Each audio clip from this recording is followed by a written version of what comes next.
Boa tarde, pessoal.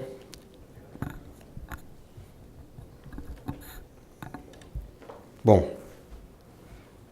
eu vou procurar ser bem rápido aqui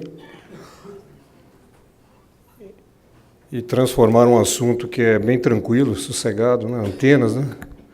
Uma coisa assim um pouco mais suave para vocês, hein?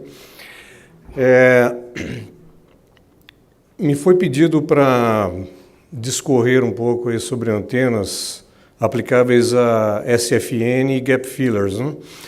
Porque atualmente as etapas de implantação elas praticamente estão concentradas mais na interiorização do sinal e também em áreas menos populosas, né, e eventualmente coberturas inadequadas em grandes capitais, né? Então eu vou procurar ser bem rápido na explanação e dos conceitos a gente vai relembrar um pouco.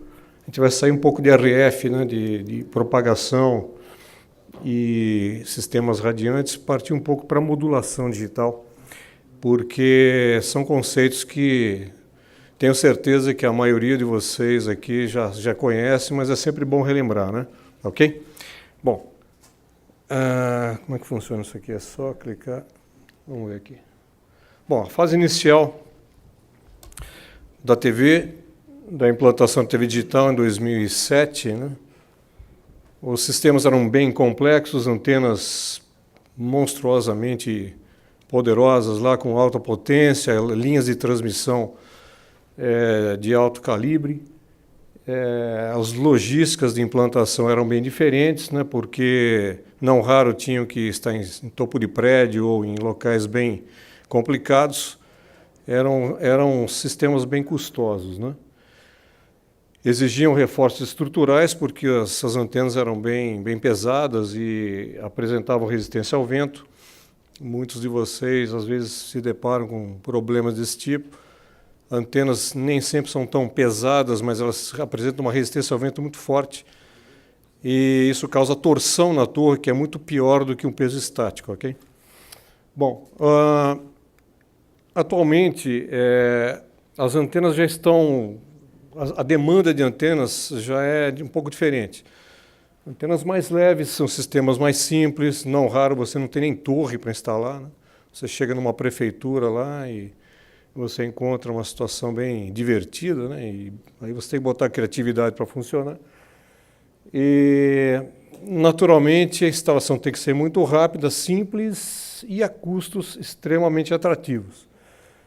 Agora, as cidades de pequeno porte são as prioridades, né? Então, muito simples, né, para os fabricantes como a gente, para desenhar sistemas. Ou seja, você tem que pensar numa antena que seja simples, eficiente, econômica, confiável, fácil de instalar, pronta entrega, naturalmente, né, de prateleira e tal, com diagramas que respeitem as outorgas concedidas e tal. E o que acontece? Aí é que vem o perigo, a gente tem que tomar muito cuidado com isso, né? O fato da gente estar num momento onde o mercado demande antenas mais simples, nem por isso você vai comprar uma antena que seja barata, mas de péssima qualidade, né? Porque, naturalmente, depois de instalado, você não vai querer trocar essa antena, nem que seja daqui a 2 ou 3 anos, porque isso vai complicar aí a imagem da sua empresa, né, da sua emissora, né? Ou seja, cuidados como, por exemplo, parafusos, né, parafusos de fixação, que tem que ser em aço, em inox, tá? E não simplesmente com tratamento superficial que causa um problema sério com umidade e de repente estão enferrujados aí em pouquíssimo tempo. Ou mesmo um preço extremamente atrativo de uma antena, quando você vai ver o suporte para segurar essa antena é mais caro que a própria antena, né? Okay? Além disso, o volume de conexões que ela tem por dentro, isso influencia diretamente na confiabilidade do produto. Okay? Bom, portanto, hoje em dia a tônica é não se pode errar, né? Errar virou uma palavra, um palavrão, né? Não erre, né? O que é um absurdo, todo mundo comete aí os seus deslizes, né? A gente tem, inclusive, os maiores As maiores lições da vida a gente aprende errando. É legal aprender com os erros dos outros também, mas o que acontece? A gente tem que tomar cuidado, né? E a gente tem que aprender. Nós estamos já com vários anos de implantação em TV digital, e com isso, com os vários simpósios, vários cursos que a gente já andou participando e até ministrando, a gente aprendeu que tem alguns cuidados que são fatais. Se você não tomar cuidado, fatalmente você vai colocar em risco a sua operação. Tá?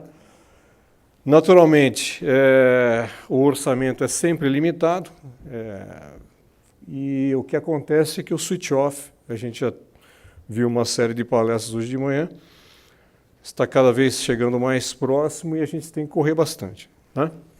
Bom, falar em correr, o negócio pulou rápido demais aqui. Como acertar a escolha? Né? Então, a ideia é evitar análises separadas de antena e transmissor. Isso que é uma coisa quase que, não digo impossível, mas é muito difícil. Normalmente, não raro, vocês chegam nas emissoras e falam, já tem o transmissor aqui, agora preciso de uma antena, tal. E aí você tem que correr atrás de compatibilizar o sistema. Se você puder escolher antena, transmissor e linha de transmissão, é melhor, porque aí você pode dimensionar melhor a antena, transmissor, para ter uma economia sensível no seu sistema.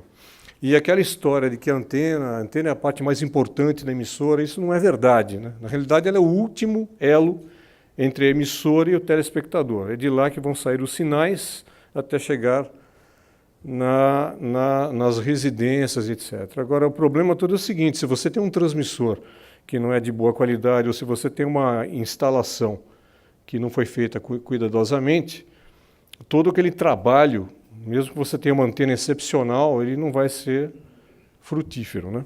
Okay? Então, quando se fala principalmente em redes de frequência única e gap fillers, existem dois fatores extremamente importantes que tem que ser levado em consideração e não tem muito a ver, um deles tem a ver com antenas, mas o outro tem mais a ver com parametrização de transmissores, né? Que é a taxa de erro de modulação e a interferência intersimbólica, ok? Bom, o MER, né, como o pessoal costuma dizer aí, ele mede as imperfeições do sinal demodulado, né, da constelação de pontos na modulação digital. A gente tem as constelações, né, onde cada ponto representa um símbolo, onde esse símbolo é composto por vários bits. Então, se ocorre, aí sim, né, uma inadequada fabricação de uma antena ou uma instalação inadequada com cabo mal montado, você pode causar uma distorção, uma perda por reflexão e pode distorcer essa constelação.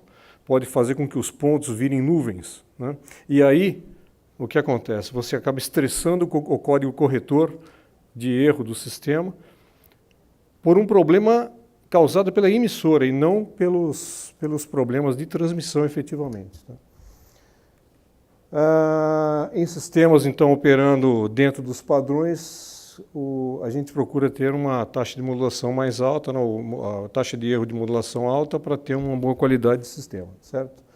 Então, você tem aqui um determinado ponto de uma constelação e essa nuvem é justamente o erro de demodulação que você pode ter devido às imperfeições do sistema. Tá? Então, aqui está um exemplo de uma constelação 16 QAM, onde os pontos são nuvens, né?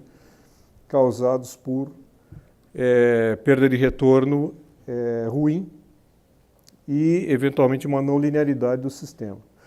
Outro problema muito sério, principalmente em gap fillers e redes de frequência única, é a interferência intersimbólica, né? Ou seja, o sinal transmitido por uma emissora ou por uma emissora e sua retransmissora pode ser recebido por uma residência de dois caminhos. Então, ela enxerga o caminho de uma repetidora e o caminho da estação transmissora principal. O que acontece? Como é que o receptor vai saber qual é o sinal verdadeiro? Na realidade, a gente transmite os dois feixes de dados sincronizados e com uma faixa que a gente chama de banda de guarda, ou seja, existe um símbolo, uma taxa de símbolo, né? Essa taxa de símbolo, na realidade, o período de símbolo, que é onde tem a informação útil, a gente considera uma parte dela como sem informação digital. Dessa forma, se houver um atraso entre um feixe e outro por reflexão ou por recepção de duas fontes separadas, desde que sincronizados, se os dois feixes chegarem com essa banda de guarda respeitada, não tem problema, o receptor digital vai demodular o sinal corretamente. Se, por acaso, o feixe chegar com um atraso maior que a banda de guarda, o que vai acontecer aqui é interferência entre símbolos, intersimbólica, tá? E aí, em alguns casos, o código corretor corrige, em outros ele estressa e aí você não tem mais sinal, tá? Ok? Isso é muito importante, esse conceito, só para relembrar, eu sei que vocês sabem, mas isso aí é importantíssimo na definição de redes de frequência única e gap fillers. Bom, portanto, os intervalos de guarda, né, eles têm que ser muito bem definidos. E aí é que entra a antena. A antena, na realidade, ela tem que ser escolhida de tal forma que você vai iluminar, né? Você vai pegar lá uma região onde tem que preencher, você vai colocar o seu sinal digital nessa região e vai respeitar o quê? Você vai tentar respeitar aquelas outras regiões que eventualmente já estejam recebendo sinal na mesma frequência, ok? Por outras fontes, tá? Então, com isso, você tem que fazer um balanceamento entre a escolha do diagrama da antena com o cálculo da interferência intersimbólica para escolher a banda de guarda corretamente. E aí isso é um processo interativo, tá? Consegue se simular através de manchas como é que vai ser o sinal de um gap filler ou como é que vai ser o sinal de uma single frequency network, de uma rede de frequência única, mexendo no tilt da antena, da inclinação, mexendo-se no diagrama, tá? E alterando-se a banda de guarda. Lembrando uma coisa muito importante, quanto maior a banda de guarda, ou seja, você alarga aquele período de, digamos assim, de reserva, né, entre a taxa de símbolo, você diminui a quantidade de informação útil do símbolo. Ou seja, a tua qualidade degrada. Tá? Então é um compromisso, né? Você, deixa eu usar uma banda de guarda de 1,16. Né? 1,16 dá uns 9 quilômetros, mais ou menos. Tá?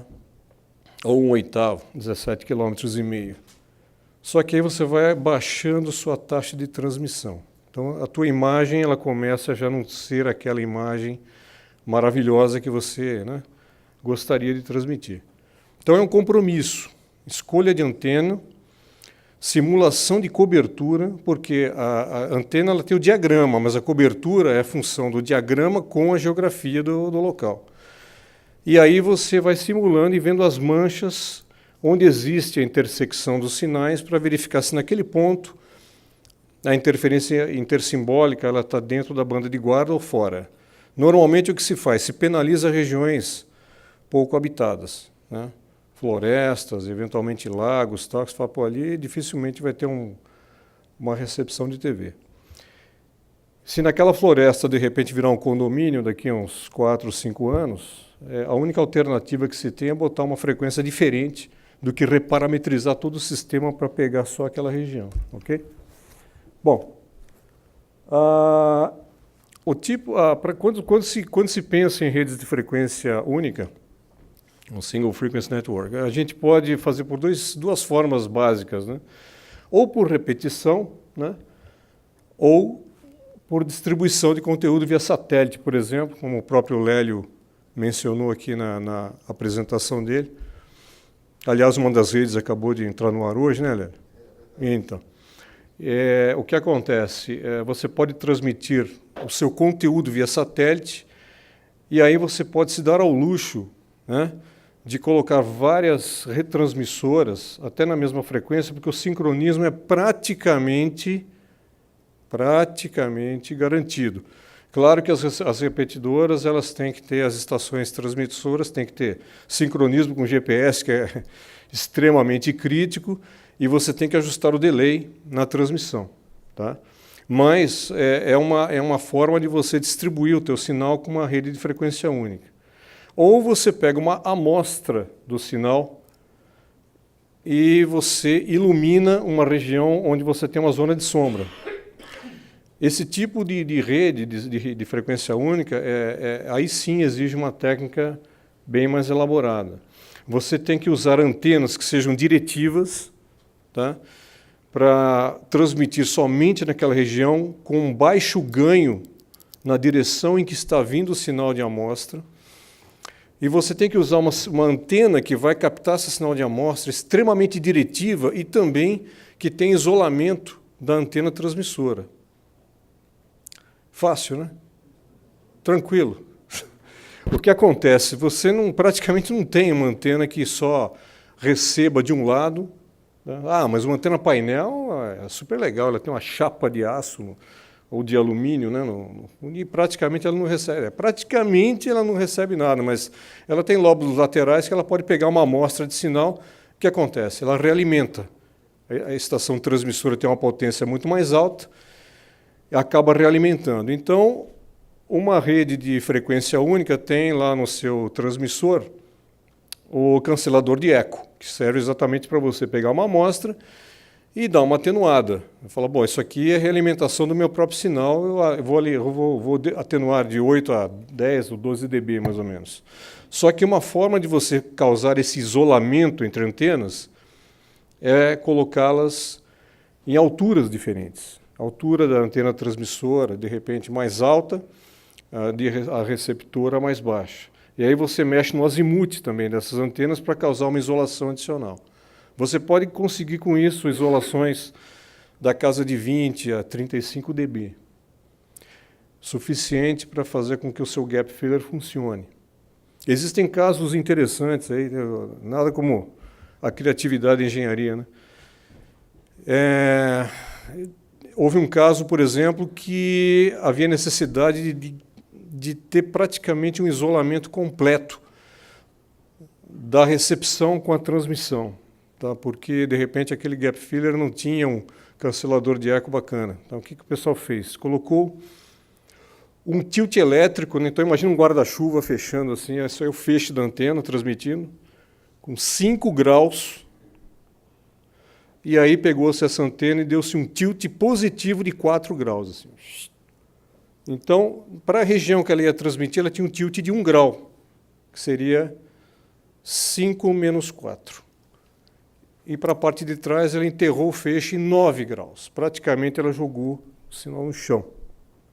Então, são técnicas que só o engenheiro projetista é que vai usar de acordo com a geografia, de acordo com a simulação e com as ferramentas que ele possui, ok? Bom, isso tudo que eu falei está aqui nesse slide. Esse slide vai ser disponibilidade, essa apresentação será disponibilizada para vocês no site aí da SET. Mas aí o que eu gostaria de passar para vocês seria o seguinte, um resuminho bem rápido dos tipos mais comuns de antenas que são utilizadas nas redes, e não só de frequência única, mas também nas pequenas estações transmissoras, né? E agora também nas estações de mais alta potência em VHF, porque o que está acontecendo? Uma migração, uma relocação de frequência, né, em função até da liberação da banda, para o VHF alto, ok?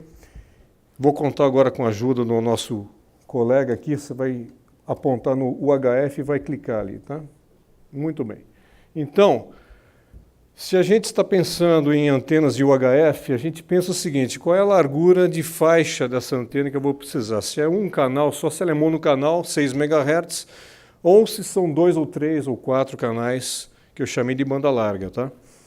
Aí eu vou perguntar o seguinte, bom, tudo bem, vamos correr lá em cima, por exemplo, banda larga, potência. Se a potência for alta, em banda larga UHF, que tipo de solução eu tenho para esse tipo de antena. Então, por gentileza, você coloca o cursor em cima do painel banda larga e clica.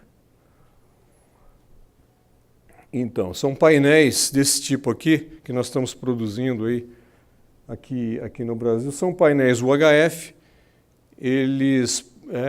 você pode construir qualquer tipo de diagrama praticamente que você queira desenhar com esse tipo. É tipo um Lego. Aí você fala, eu preciso de um omnidirecional ou um diretivo assim.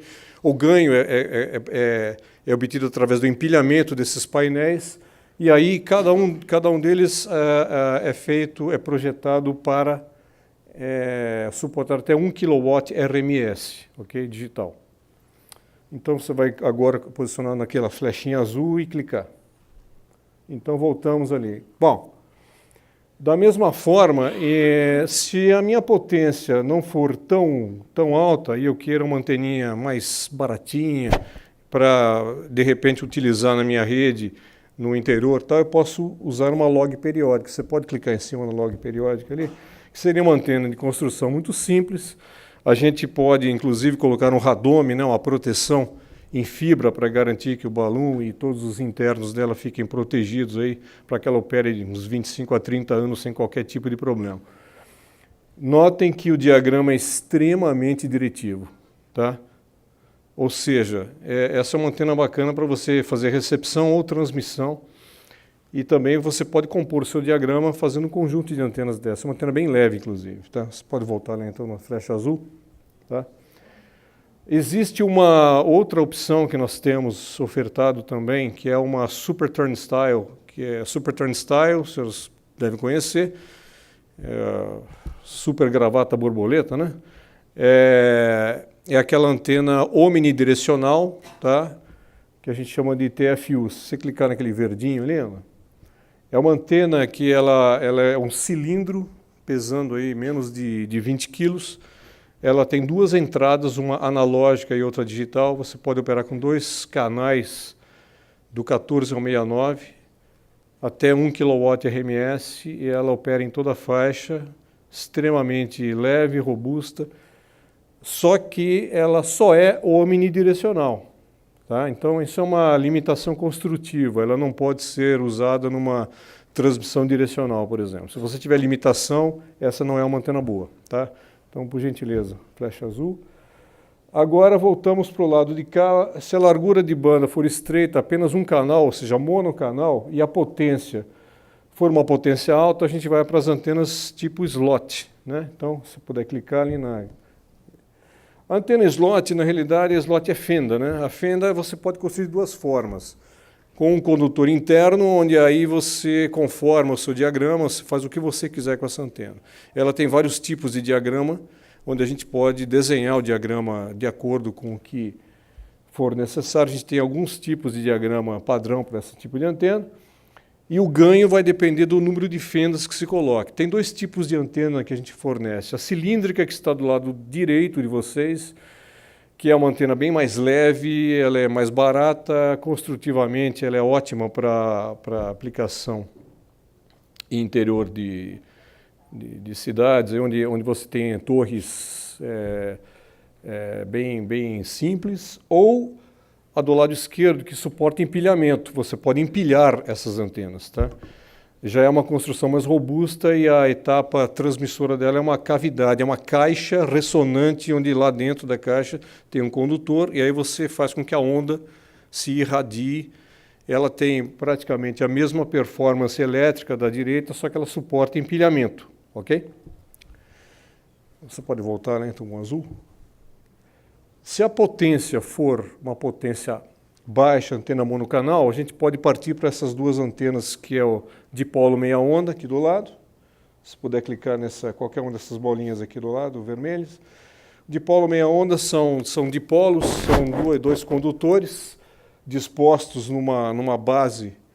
E essa antena também ela é diretiva, tem o dipolo meia onda e o dipolo onda completa. O que varia praticamente é a abertura que você tem do seu feixe de radiação. Então, você pode controlar essa abertura dependendo da aplicabilidade dessa antena, ok? Você pode voltar lá, por gentileza? Ou você pode partir por uma IAG, que é uma antena muito simples também, que é diretiva, leve e é sintonizável no seu canal de transmissão ou de recepção. Tá?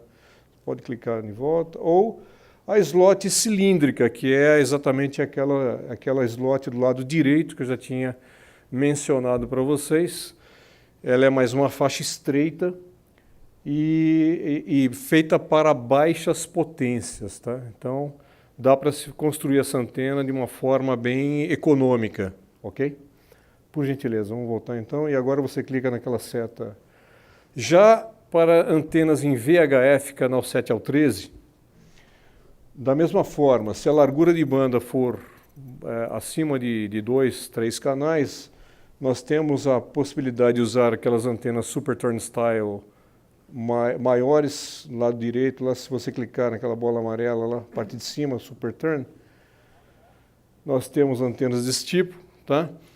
Que respondem do 7 ao 13. O problema dessa antena, na realidade não é bem problema, a limitação dela é o ganho. Para você obter ganhos significativos, você tem que empilhar esse tipo de antena. E ela é uma antena que, embora tenha uma baixa resistência ao vento, dá para perceber que o vento passa por entre as gravatas borboletas ali, né? Ela exige uma mecânica razoável, né? Um polo para segurá-la aí que não é mole, isso é uma antena bem grande, tá? Pode voltar lá, por gentileza. Ou painéis duplo delta, que também são, a parte de baixo ali, são painéis VHF construídos com uma etapa difusora, onde você pode fazer o quê? Jogar o seu diagrama com uma diretividade melhor. A Super Turnstile, como eu já tinha dito anteriormente, ela é omnidirecional. Ela transmite para todas as direções, enquanto esse tipo de painel você pode jogar o seu feixe para uma determinada direção. Tá? Vamos voltar ali no verde. Da mesma forma, se a largura de banda for estreita, a gente pode partir aí... Bom, a log periódica é o mesmo conceito da anterior, eu acho que não precisa nem discorrer. E, de novo, vamos clicar na potência alta, faixa estreita, slot, do lado direito, ali no centro do slide. Aí sim, para VHF só se usa cavidade, tá? Não se usa cilíndrica em slot por causa do comprimento de onda e mecanicamente a gente tem que construí-la só com o tipo de fabricação do lado esquerdo dessa foto, ok? Também com diversos tipos de diagrama. Tá? Vamos voltar ali. E para baixa potência VHF monocanal, a gente pode usar os painéis DMO, aqui embaixo, esse primeiro, que são esse tipo de painel aqui com a mesma construção daquilo, só que o tamanho disso aí é bem grande, porque o comprimento de onda já é diferente, né? Então, estamos falando em VHF, esses painéis são enormes, né? E você pode clicar de volta. Mas eles têm baixa resistência ao vento, ou uma YAG, clicando ali também, que também opera em VHF e é bem leve, e isso se presta aí a pequenas cidades e locais onde, prefeituras, eventualmente locais em que exijam uma economia razoável no sistema irradiante. Vamos lá, então, clicar no verde e agora vamos de novo na seta ali. Além disso, é muito importante a escolha de acessórios. Tá? Uma antena, por si só, ela não funciona adequadamente se não tiver um conector bem feito, bem construído e um cabo que seja devidamente escolhido com a qualidade razoável. Né? Então, é muito importante a escolha do cabo e a escolha do instalador que vai montar esse cabo. Porque às vezes se você compra um cabo maravilhoso, uma antena ótima, mas um sujeito que não tem aquela experiência bacana para fazer a instalação. Vamos lá. Próximo. A linearidade. Agora acho que eu posso pilotar daqui. A linearidade, então, das antenas é um fator importante em função da constelação, né, de pontos que pode ser danificada em função da péssima escolha aí dos materiais ou da construção. Lembrando que o sinal o FDM, o espectro é constante, diferente do analógico, né, que é bem irregular. Então, a linearidade dos componentes de antenas e sistemas tem que ser muito bom. Inclusive, a relação potência de pico por potência média nos sistemas digitais é da ordem de 10 vezes. enquanto os analógicos chegam na casa de uns 8. Né? E com isso a gente usa ferramentas de altíssima confiabilidade, como o HFSS, para fazer concepção de antenas, com erro mínimo entre o projeto e o concebido. Projetos mecânicos de altíssima precisão para garantir o diagrama das antenas, tá? E simulações em 3D para ter certeza absoluta que o sinal vai para a direção e com a intensidade efetivamente projetada. E com isso a gente consegue ter o diagrama tridimensional, onde a gente tem o corte, no corte horizontal você tem o diagrama horizontal, no vertical dá para perceber claramente os lóbulos, né? O corte horizontal, o corte vertical, para verificar se existe ou não a necessidade de preenchimento de nulos e assim por diante. Tá? Bom, praticamente o meu tempo se esgotou, mas eu queria só dar uma dica sobre polarização elíptica. Tá? É muito importante que vocês tenham em mente o seguinte: a polarização elíptica é muito eficaz para a transmissão em grandes centros, em locais onde você tem a necessidade de que o seu sinal efetivamente tenha recepção indoor avantajada. Tá? Então, isso, inegavelmente, uma onda girando, aqui eu coloquei a ideia da polarização circular, mas a elíptica, basicamente, você tem mais potência no horizontal do que no vertical. Com isso, você garante o quê? Garante que o seu sinal ele possa ser recebido sem que você tenha orientação da antena receptora. Tá? Para se conseguir esse tipo de benefício, naturalmente você tem que usar mais potência no seu transmissor. Então, o pessoal se esquece desse detalhe. Né? Então, por exemplo, o pessoal, um transmissor de 1 kW, eu quero 30% de potência no vertical e 70 no horizontal, então vou botar mais 300 watts aqui e está beleza. Né? Errado, você tem que botar mais 50% de potência no transmissor. Por quê? Porque 500 watts no vertical, somado com 500 mais 1.000, 500 sobre 1.500 dá 30%. Tá? Então você aumentou 50% a potência do seu transmissor para garantir que 30% da potência seja enviada no plano vertical. Então isso é só um alerta. É inegável que a recepção melhora, mas vocês têm que computar se de fato aquela região vale a pena o investimento na antena e nos transmissores para se conseguir esse benefício, ok? Bom, esquecendo a cultura analógica, tem muitas emissoras que costumam jogar potência digital nas alturas, achando que isso vai melhorar o sinal. Muitas vezes você causa reflexão, você estressa código corretor na sua estação transmissora e acaba danificando seu próprio sinal. Então, essa cultura analógica ela tem que ser repensada. Né? Umidade é um vilão que muitos de vocês já se depararam com isso. E tomem cuidado com cabos e linhas de transmissão 3 1/8 e 1 5/8 ar. Vocês têm que ter pressurização constante, senão vocês têm umidade, deterioram a linha, isso aí acaba com o sistema e de repente vão penalizar a antena ou o transmissor, quando na realidade é um problema de linha de transmissão, tá bom? Senhores, basicamente era isso que eu tinha a dizer para vocês. Eu queria agradecer a atenção de vocês e estou à disposição aí para questões.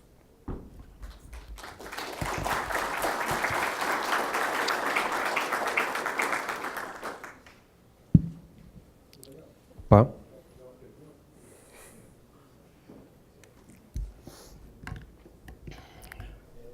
Primeiro, agradecer o Elias, eu prefiro até chamar de professor Elias, pela didática, apresentação que fez. Eu tenho certeza que você está contribuindo muito com o entendimento melhor da tecnologia e tudo que está por trás das antenas. Queria te agradecer isso. Obrigado. Em nome da SET. E a minha pergunta é de futuro.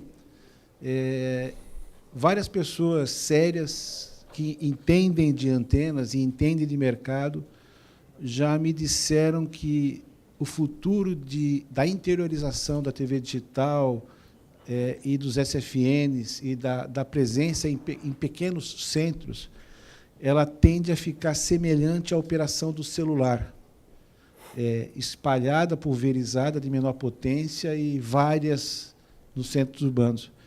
Eu queria te perguntar se você acha que é por aí, se acha que isso é possível, considerando infraestrutura, considerando as potências envolvidas, se você vê como profissional, num futuro, que radiodifusão venha se aproximar do modelo de transmissão da telefonia celular? Eu diria que sim, viu, Fini? O que acontece? Eu tenho contato com muitos profissionais aí, a gente tem, né? Eu acho que nós estamos constantemente conversando inclusive com centros de excelência. Recentemente tivemos uma discussão filosófica com John Shadler, que é um dos doutores lá da Dielectric, e a gente começa justamente a verificar o que está acontecendo efetivamente com o broadcast tradicional, né? O que a gente nota é o seguinte, uma coisa que eu não comentei aqui, mas é fato, é que redes de frequência única e retransmissão de sinais em granularidade cada vez maior pressupõe que o conteúdo tenha que ser o mesmo, o que não é verdade. Na realidade, o que a gente nota é que, sem dúvida nenhuma, o ser humano é móvel, né? Então, a antena vai ser sempre necessária. E cada vez mais as antenas vão ser em maior número e menor potência.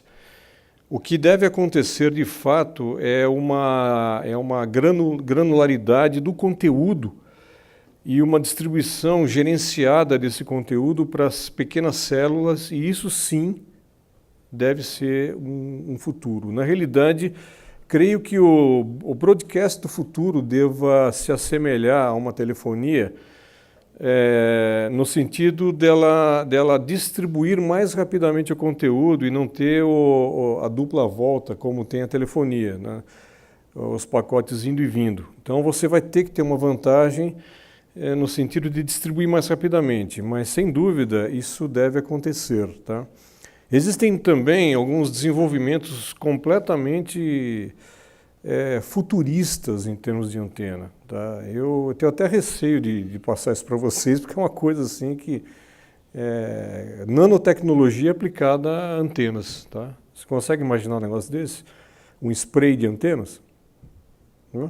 Com micropartículas que você possa acertar dipolos e de repente conformar uma antena do jeito que você quiser. Então tem certas coisas que o pessoal está bolando aí, mas no final das contas, sem dúvida, tudo gira em torno de distribuição de conteúdo, né? Hoje em dia a informação está em todo lugar.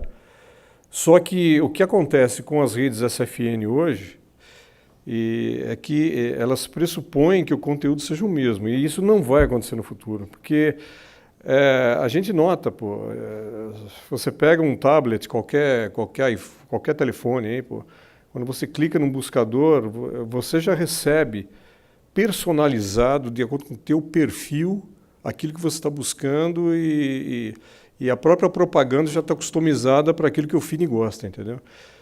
Com o broadcast do futuro vai ser mais ou menos o mesmo, customizado para aquela região em que você está. Eu acredito nisso, tá? Mas a antena sempre vai existir. Eu acho que dificilmente a gente vai fugir disso, porque o ser humano é móvel, não tem como a gente deixar de utilizar sistemas irradiantes, né? Ok? Ok. Muito obrigado, viu? Mais uma última pergunta aqui, Pois por não. favor. Pegando carona na pergunta do Fini, mas para que se chegue a esse ponto, a radiodifusão tem uma dificuldade que é justamente a questão de base de dados de topografia e de edificação. Porque sem isso, você não consegue simular a cobertura e não consegue ver os pontos, por exemplo, uma cidade como São Paulo, que vai ser necessário ter. Será necessário termos as antenas de preenchimento e de frequência única. Sim. Quer dizer, isso hoje a gente vê uma tecnologia que está à disposição das telcos, mas não chegou ainda às mãos dos projetistas de televisão. Então, o que acontece? Na realidade, eu acho que é mais uma questão econômica, né? Porque o perfil, na realidade, o que acontece? Existem empresas lá fora que elas atualizam o perfil o topográfico e geográfico de cada região, de cada cidade, mensalmente através de softwares caríssimos. O problema todo é que nós, enquanto engenheiros, quando a gente desenha uma rede e começa a implantar, a hora que você terminou a implantação, aquele prédio acabou de subir, né, exatamente na frente da sua antena. Isso acontece, né? Então, isso aconteceu comigo aqui em Porto Alegre, num dos projetos que eu desenvolvi há alguns anos atrás, através de outra empresa que eu trabalhava. Então, o que acontece é isso, a velocidade, ela não é... A velocidade com que as coisas acontecem, elas não têm sincronismo, né? E aí o que acontece? Você tem que ficar constantemente fazendo um paliativo. Poxa, esse prédio subiu, agora tem uma zona de sombra lá, vamos lá de novo e tal. O que tem acontecido, lamentavelmente, né, com a área de broadcast é que ela, infelizmente, ela não tem recursos financeiros como as empresas de telefonia, né? E o que acontece é que a criatividade dos engenheiros tem limite, né? O limite é o bolso do investidor. E aí, muitas vezes, você não encontra uma solução a não ser colocar mais um repetidorzinho ali, um gap filler ou uma anteninha e tal, e torcer para não subir outro prédio lá, né? Então, eu sei como é que é isso, a gente já sofre com isso, né? Mas só podemos chorar juntos. Ok?